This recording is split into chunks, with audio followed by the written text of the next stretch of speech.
رب العالمین والصلاة والسلام علی سید الانبیاء والمرسلین اما بعد فاعوذ باللہ من الشیطان الرجیم بسم اللہ الرحمن الرحیم۔ الحمدللہ الہادی پروگرام میں نبی کریم صلی اللہ علیہ وسلم کے فضائل و کمالات اللہ تبارک و تعالیٰ کی طرف سے آپ کا مختلف اوقات میں دفاع فرمانا اور وہ آیات جو آپ کے حقوق کے بیان پر مشتمل ہیں ان کو ہم آپ کی خدمت میں پیش کر رہے ہیں، اور ان آیات کے ساتھ ساتھ ان کی مختصر اور جامع تفسیر بھی ذکر کی جا رہی ہے۔ ہم آیت درود پر آئے تھے سورہ احزاب، جس میں اللہ تعالیٰ نے پہلے درود کی نسبت اپنی اور فرشتوں کی جانب فرمائی اور پھر عام مومنین کو درود اور سلام پڑھنے کا حکم ارشاد فرمایا۔ ہم یہی آپ کو عرض کر رہے تھے کہ جب اللہ تبارک و تعالیٰ کی طرف درود کی نسبت کی جاتی ہے تو اس کا مطلب ہوتا ہے رحمت نازل فرمانا، اور جب فرشتوں کی طرف کی جاتی ہے تو اس کا مطلب ہوتا ہے نبی کریم صلی اللہ علیہ وسلم کے لیے طلب مغفرت کرنا، اور جب ہماری طرف ہوگی تو اس کا مطلب ہوتا ہے کہ درود کی نسبت کریں، مثلا ہم درود پڑھتے ہیں، اس کا مطلب ہوتا ہے رحمت کی دعا مانگنا کہ ہم نبی کریم صلی اللہ علیہ وسلم کے لیے رحمت کو طلب کر رہے ہیں، اور اگر سلام کہتے ہیں تو اس کا مطلب ہوتا ہے کہ نبی کریم صلی اللہ علیہ وسلم کے لیے سلامتی طلب کی جا رہی ہے۔ اس پر میں آپ کو خدمت میں عرض کر رہا تھا کہ جب ہم یہ کہتے ہیں کہ اللہ تعالیٰ درود بھیجتا ہے تو بھیجتا کہنا چاہیے، پڑھتا ہے نہیں کہنا چاہیے، کیونکہ اس سے ایسا تصور پیدا ہوتا ہے کہ شاید اللہ تعالیٰ ہماری مثل کوئی صیغے وغیرہ ہیں جن کو وہ پڑھ رہا ہے، حالانکہ اللہ تبارک و تعالیٰ کی طرف درود کی جب نسبت کی جاتی ہے تو پڑھنے کا وہ تصور ہے ہی نہیں، رحمت نازل فرمانا بس یہ ہے، تو پڑھنے کا لفظ استعمال نہ کیا جائے۔ یوں ہی یہ نہ کہا جائے کہ اللہ تبارک و تعالیٰ ایک عبادت کر رہا ہے، درود پڑھنا کی عبادت ہے اور وہ اللہ بھی کر رہا ہے، کیونکہ معاذ اللہ ثم معاذ اللہ اللہ تبارک و تعالیٰ عبادات سے پاک و صاف ہے، اس لیے کہ جو عبادت اختیار کرتا ہے اسے عابد کہتے ہیں، اور ہر عابد کے لیے کوئی نہ کوئی معبود ضرور ہوتا ہے۔ اگر اللہ تبارک و تعالیٰ کو عابد مانیں گے تو وہ معبود بھی، یعنی یہ بات اس بات کا تقاضا کرے گی کہ کوئی ایک معبود بھی ہوگا، اس کی معاذ اللہ ثم معاذ اللہ اللہ تبارک و تعالیٰ عبادت کر رہا ہے اور اللہ تعالیٰ کے لیے تو کوئی معبود ہو نہیں سکتا، تو یہ کفر ہو جائے گا۔ اور ہم اس پہ ترغیب دے رہے تھے کہ جن بھائی بہنوں سے اس قسم کی کوئی بات نکل گئی ہے سطحی قسم کی، تو وہ اللہ کی بارگاہ میں توبہ کر لیں۔ دوسری بات یہ ہے کہ اب اس میں ایک وسوسہ پیدا ہو سکتا ہے کہ جیسے عرض کیا کہ جب فرشتوں کی طرف درود کی نسبت کی جائے تو اس کا مطلب ہوتا ہے نبی کریم صلی اللہ علیہ وسلم کے لیے مغفرت طلب کرنا، اور جب ہماری طرف نسبت کی جائے تو اللہ تعالیٰ سے نبی کریم صلی اللہ علیہ وسلم کے لیے رحمت طلب کرنا اور سلامتی طلب کرنا۔ تو یہ بعض اوقات وسوسہ پیدا ہوتا ہے کہ نبی کریم صلی اللہ علیہ وسلم تو مغفرت شدہ ہیں، بلکہ بلا مبالغہ آپ کے قدموں کی برکت سے کائنات میں مغفرتیں تقسیم ہوتی ہیں، تو ایک مغفرت شدہ کے لیے مغفرت کی دعا کرنا یہ کیسے مناسب ہو سکتا ہے؟ اور اسی طرح نبی کریم صلی اللہ علیہ وسلم تو رحمت للعالمین ہیں، تمام جہانوں کے لیے رحمت بنا کر بھیجے گئے ہیں، تو جو خود سراپر رحمت ہو اس کے لیے دعا کرنا کہ اللہ تعالیٰ ان پر رحمت نازل فرما، یہ بڑے عجیب سا لگتا ہے۔ تو اس کا جواب یہ ہے کہ دیکھیں یہ وسوسہ اس صورت میں پیدا ہوگا کہ جب ہم یہ قاعدہ کلیہ بنا لیں کہ جب ہم کسی کے لیے کوئی دعا کرتے ہیں، یعنی کسی کے لیے کسی چیز کی دعا کرتے ہیں، تو یہ دعا اسی وقت ٹھیک ہوگی یا صحیح کہلائے گی جب وہ شخص اس چیز سے محروم بھی ہو۔ یعنی یہ ضابطہ تو یہی سمجھ میں آتا ہے، مثال کے طور پہ جس کے پاس عزت نہیں ہے تو پھر اس کے لیے دعا صحیح ہونی چاہیے کہ اللہ تعالیٰ اس کو عزت عطا فرمائے، جس کے پاس پہلے ہی عزت ہو اس کے لیے پھر یہ دعا مناسب نہیں ہے کہ اللہ تعالیٰ اس کو عزت عطا فرمائے،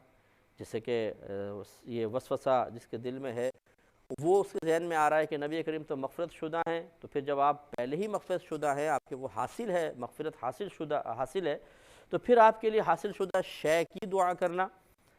تو یہ معلوم یہ ہوا کہ یہ پہلی بات تو یہ کہ آپ کا ضابطہ بالکل غلط ہے، بلکہ بعض اوقات ایک چیز سامنے والے کو حاصل ہوتی ہے لیکن ہم پھر بھی اس کے لیے اس شے کے لیے دعا کر رہے ہوتے ہیں اور مقصود کچھ اور ہوتا ہے۔ یوں سمجھ لیں کہ اگر ایک سائل کسی بادشاہ کے دربار میں جائے اور جا کر یوں دعا دے کہ اے بادشاہ اللہ تعالیٰ تجھے عزت عطا فرمائے، بلندی عطا فرمائے، تجھے وقار عطا فرمائے، مجھے کچھ دیجیے، تو کیا اس کی یہ تین دعائیں بیکار ہیں؟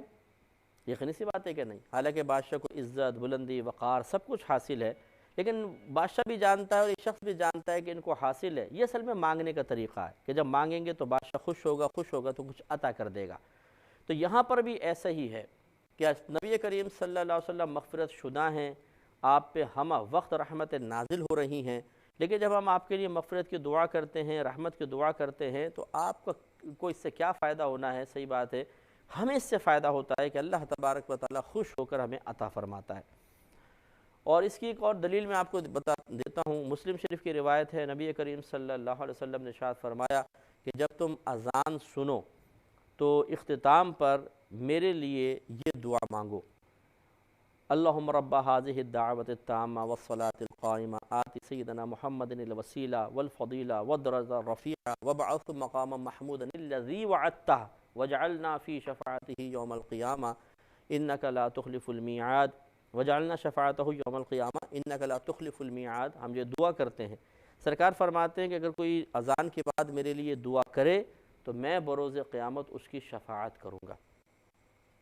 اب آپ غور کریں کہ اس کے الفاظ کیا ہیں۔ ہم کہتے ہیں کہ اے اللہ، نبی کریم صلی اللہ علیہ وسلم کو وہ مقام محمود عطا فرما جس کا تو نے ان سے وعدہ فرمایا ہے۔ اب مقام محمود کا جب وعدہ کر لیا تو لازم بات ہے وہ تو آپ کو ملے گا ہی ملے گا۔ تو جو چیز پہلے سے ملی ہوئی ہے یا اللہ کا وعدہ ہے وہ تو ملنی ہے، یقینی ہے، بالکل ایسے جیسے مل گئی۔ اب اس کے لیے دعا کروانے کا کیا مقصد ہے؟ لازم سی بات ہے کہ ایسا تو نہیں کہ ہم دعائیں کریں گے تو نبی کریم صلی اللہ علیہ وسلم کو ملے گی، کیونکہ وعدہ تو اللہ کر چکا ہے۔ یہاں یہی راز ہے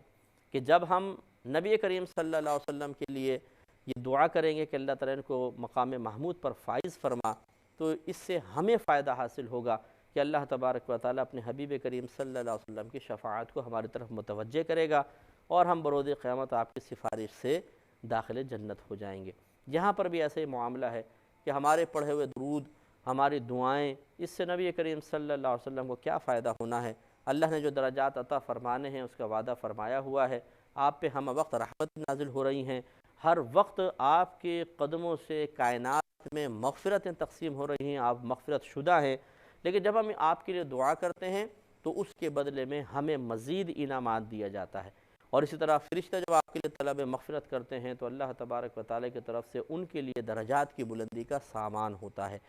اس لیے اب سمجھ میں آ گیا ہوگا کہ ضروری نہیں ہے کہ جب کسی شخص کے پاس کوئی چیز ہو تو پھر ہم اس کے لیے وہ دعا نہ کریں، بلکہ بعض اوقات دعا کر کے ہم کچھ حاصل کرنا چاہتے ہیں۔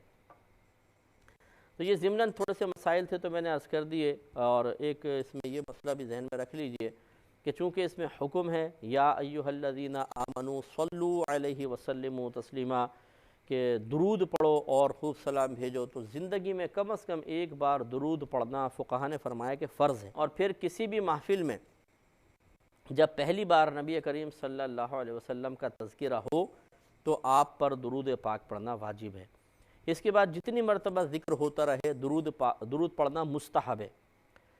لہذا فرض اگر کوئی ادا ہی نہ کرے زندگی بھر تو تارک فرض ہوگا، گناہگار ہوگا۔ اگر وہ کسی محفل کے اندر نبی کریم صلی اللہ علیہ وسلم کے ذکر سن کر یا اذان میں آپ کا ذکر سنا یا کہیں جماعت ہو رہی ہے، نماز ہو رہی ہے، اس میں نبی کریم صلی اللہ علیہ وسلم کا ذکر اقدس سن لیا اور وہ درود نہ پڑھے تو ترک واجب لازم آئے گا، اگر بالکل بھی نہ پڑھے تو گناہگار ہوگا۔ لیکن اس کے بعد جب ایک دفعہ آپ محفل میں بیٹھے ہیں، آپ نے مثلا نام سنا اور آپ نے صلی اللہ علیہ وسلم کم از کم کہہ لیا، اب جتنی مرتبہ کوئی بیان کرنے والا بیان کر رہا ہے یا نعت خوان بار بار سرکار کا نام لے رہا ہے تو اب درود پاک پڑھنا لازم نہیں ہے، بلکہ اب مستحب ہے۔ پڑھیں گے تو ثواب ملے گا،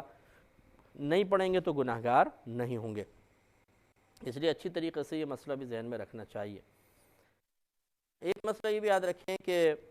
یہ ایک بڑی غلط فہمی ہے جس کا میں ازالہ چاہتا ہوں کہ نبی کریم صلی اللہ علیہ وسلم سے پوچھا گیا یا رسول اللہ صلی اللہ علیہ وسلم سب سے افضل درود پاک کون سا ہے، یا سب سے وہ کون سا افضل درود پاک ہے جس کے ذریعے ہم آپ کے لیے دعا کریں؟ تو نبی کریم صلی اللہ علیہ وسلم نے ارشاد فرمایا درود ابراہیمی۔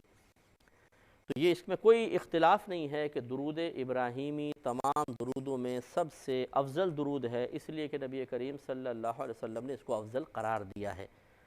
لیکن کسی شے کو افضل قرار دینا یہ کسی اور چیز کی نفی پر مشتمل نہیں ہوتا۔ اگر میں کہتا ہوں کلاس میں ایک بچے کے بارے میں کہ یہ سب سے ذہین ترین لڑکا ہے، تو میں یہ تو نہیں کہہ رہا ہوں کہ کلاس میں اس کے علاوہ کوئی ذہین ہے ہی نہیں۔ میں ایک کو ذہین ترین ضرور قرار دے رہا ہوں، لیکن کسی کی طرف فضیلت اور کمال کی نسبت کرنا کسی دوسری شے کے انکار پر مشتمل نہیں ہوتی ہے۔ لہذا اگر نبی کریم صلی اللہ علیہ وسلم نے درود ابراہیمی کو افضل قرار دیا تو اس سے یہ کہاں ثابت ہوا کہ اور کوئی درود پاک پڑھنا ہی نہیں چاہیے؟ تو یہ بھی ایک بہت بڑی غلط فہمی ہے کہ بعض اوقات بعض بھائی یہ کہتے ہوئے نظر آتے ہیں کہ جب پڑھیں تو صرف درود ابراہیمی پڑھیں، اس کے علاوہ کوئی درود نہ پڑھیں، کیونکہ نبی کریم صلی اللہ علیہ وسلم نے درود ابراہیمی کو افضل قرار دیا ہے۔ تو اب امید ہے کہ آپ کو بات سمجھ میں آ گئی ہوگی کہ کسی شے کو افضل قرار دینا ایک الگ چیز ہے،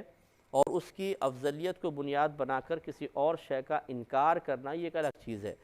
نبی کریم صلی اللہ علیہ وسلم نے کسی بھی درود پاک کا انکار نہیں فرمایا ہے،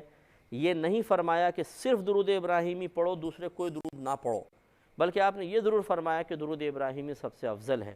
لہذا جو افضلیت حاصل کرنا چاہے وہ درود ابراہیمی ضرور پڑھے، لیکن اس کے علاوہ بھی اگر کسی نے کوئی اور درود پاک برکت کے لیے اختیار کیا ہے، ہزاروں لاکھوں صیغے ہیں، لاکھوں طریقے سے درود پاک پڑھا گیا ہے، درود رحمت کی دعا سرکار کے لیے مانگی گئی ہے، تو اس کو آپ اختیار کر سکتے ہیں، اس میں شرعاً کوئی حرج نہیں ہے۔ اچھا، یہ بھی یاد رکھیں کہ اگر آپ صرف درود ابراہیمی پڑھیں گے، اس میں درود ہے، سلام نہیں ہے، بالکل سلام موجود نہیں ہے۔ لیکن اگر آپ کہتے ہیں صلی اللہ علیہ وسلم تو دیکھیں صلی اللہ علیہ وسلم، تو صلی اللہ یہ درود ہے، اور وسلم یہ سلام ہے۔ اس کا معنی یہ ہے صلی اللہ علیہ وسلم، اے اللہ ان نبی کریم صلی اللہ علیہ وسلم پر رحمت اور سلامتی نازل فرما۔ تو اس میں جو حکم ہے اس کے دو حصے ہیں، یا ایھا الذین آمنوا صلوا علیہ وسلموا تسلیما، ان نبی کریم صلی اللہ علیہ وسلم پر درود بھیجو، وسلموا تسلیما، اور خوب سلام بھیجو۔ جب سلام کا تذکرہ کیا گیا ہے تو خوب سلام بھیجو، سرکار اللہ تعالیٰ نے ارشاد فرمایا لہذا خوب سلام بھیجیں۔ تو معلوم یہ ہوا کہ ایسا درود منتخب کرنا کہ جس میں درود بھی ہو اور سلام بھی ہو، یہ بہت افضل ہے، بہت اچھا ہے۔ درود ابراہیمی کی افضلیت اپنے مقام پر ہے۔ اس لیے خلاصہ کلام یہ ہے کہ جب ہم کوئی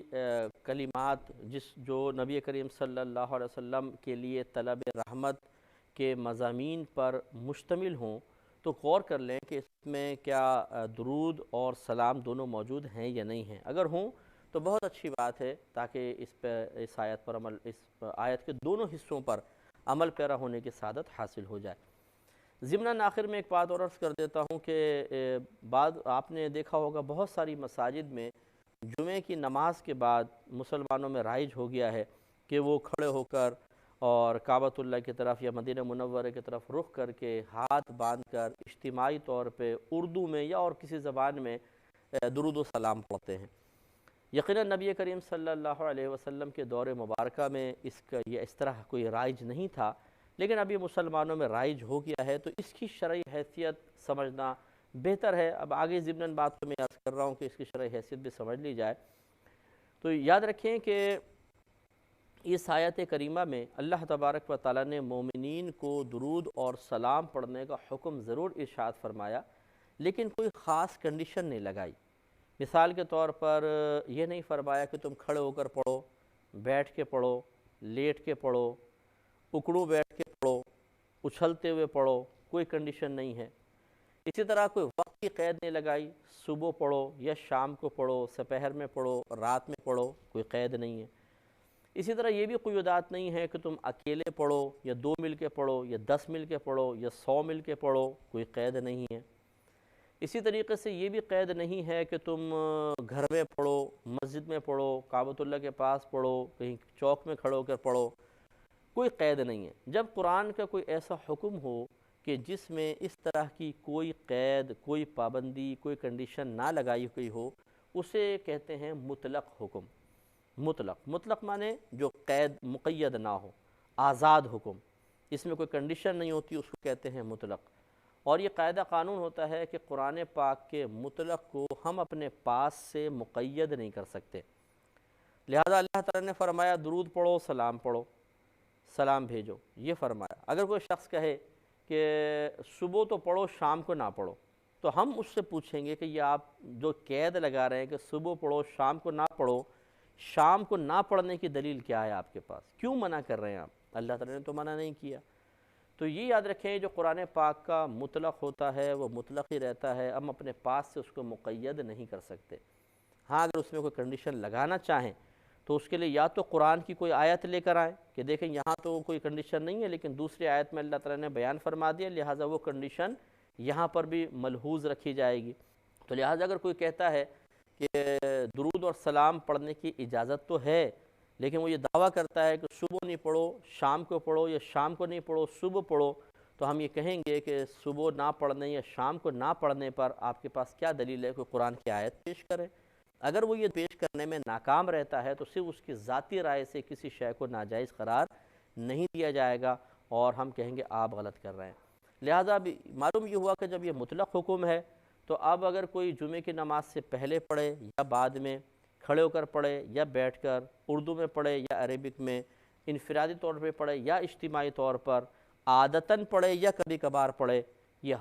ہر طرح کی کنڈیشن یہ ہر طرح کی صورت اس آیت کے حکم کے تحت آئے گی، لہٰذا اس میں شرعی لحاظ سے کوئی حرج نہیں ہے۔ اللہ تعالیٰ کا حکم بالکل واضح ہے، اس پہ ہمیں عمل کرنا چاہیے۔ اللہ تعالیٰ عمل کی توفیق عطا